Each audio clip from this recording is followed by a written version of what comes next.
नमस्कार मित्रांनो, सर्वप्रथम सर्व भंडारा गोंदिया लोकसभा क्षेत्रातील सर्व जनतेला मनपूर्वक शुभेच्छा। कारण डॉक्टर प्रशांत पटोळे महाविकास आघाडीचे जे उमेदवार होते ते अप्रॉक्सिमेटली 40,000 मतांनी विजयी झाले।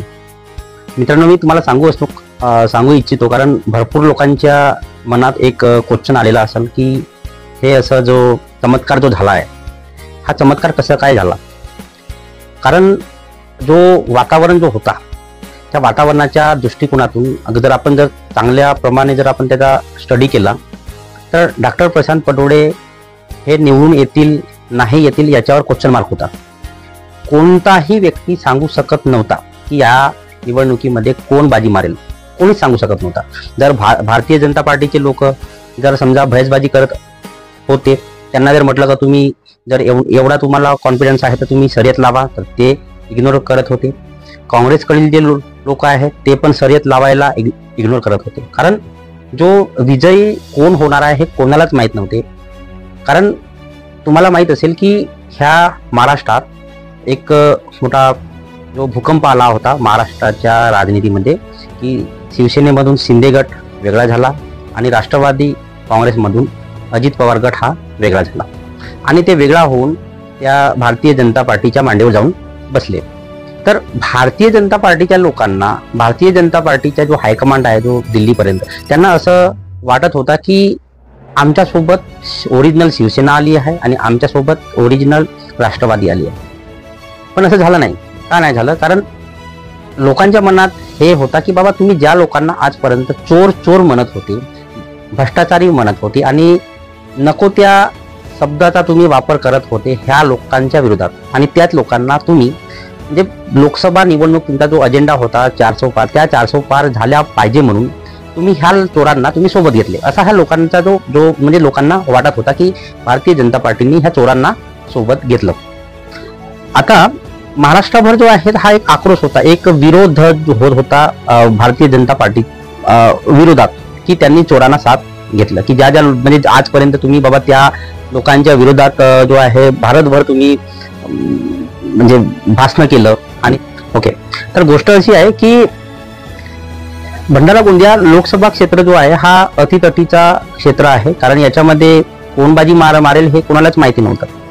आणि याचा जो ओरिजिनल जो कारण आहे मी तुम्हाला सांगू इच्छितो की बहुजन समाज पार्टीची जे वोट बँक आहे हे जवळपास 50 ते 55 हजार आहे आणि वंचित बहुजन आघाडीची जे वोट बँक आहे हे पण 50 ते 55 हजार आहे। म्हणजे दोन्ही पक्षाचा जर आपण एकत्र करून जर वोट बँक आपण जर त्यांची टोटल केला तर हे जवळपास 1 लाखाच्या घरात आहे। आणि ह्या वेळेस लोकांना अशी म्हणजे जे आंबेडकरी विचारधारेचे जे लोक होते त्यांना असं वाटत होता की ऐक्य झालं पाहिजे, इंडिया गठबंधनशी ऐक्य झालं पाहिजे, पण तसं झालं नाही। दुर्दैवाने जो आहे तो तसं झालं नाही आणि त्याच्यामुळे वंचित बहुजन आघाडी जी आहे हे सेपरेट लढली। बहुजन समाज पार्टीचा काही विषय नव्हता। कारण बहनजीने जो बहन मायावती जी आहेत त्यांनी पहिलेच एक अनाउन्समेंट केला होती की हम पूरे भारत में अकेले दम पर चुनाव लढेंगे।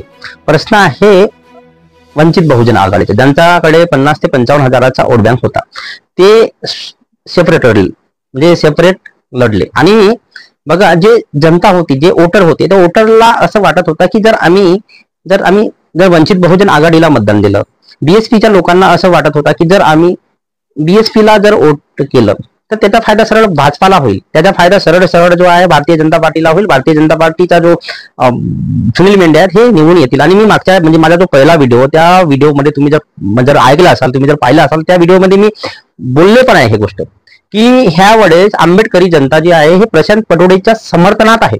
पण मी तुम्हाला सांगू इच्छितो की जे आंबेडकरी जनतेचा जो वोट बँक आहे ते आंबेडकरी जनतेची वोट बँक हे प्रशांत पटोळेच्या समर्थनात असल्यामुळे डॉक्टर प्रशांत पटोळे हे विजयी झाले आहे। हाच मोठा कारण आहे, बाकी दुसरा कुठलाही कारण नाही आहे। कोणी कितीही बोंबलू दे, कोणी किती जो समाजामध्ये जे फुकटच्या गोष्टी शेअर करतात, ठीक आहे, फुकटच्या गोष्टी शेअर करतात, त्या गोष्टीला काही अर्थ नाही, त्या गोष्टीला काही अर्थ नाही।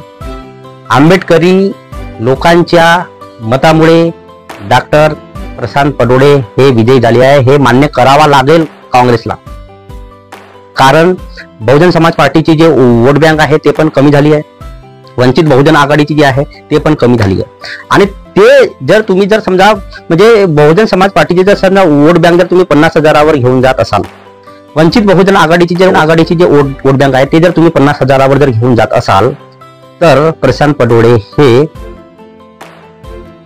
हारतील. ठीक आहे, हे जो आहे पराभूत होतील. जर आपण जर आकडेवाडीचा जर तुम्हाला जर समजा कॅल्क्युलेशन जर समजत असेल तर, जर तुम्हाला जर कॅल्क्युलेशन समजत असेल तर तुम्ही हे करू शकता. ठीक आहे, त्याच्यामधून जर थोडे ते मायनस केले तर तुम्हाला समजून जाईल की आंबेडकरी जनतेमुळे डॉक्टर प्रशांत पटोळे हे विजयी झालेले आहेत. हे सत्य आहे, हे सटीक सत्य आहे.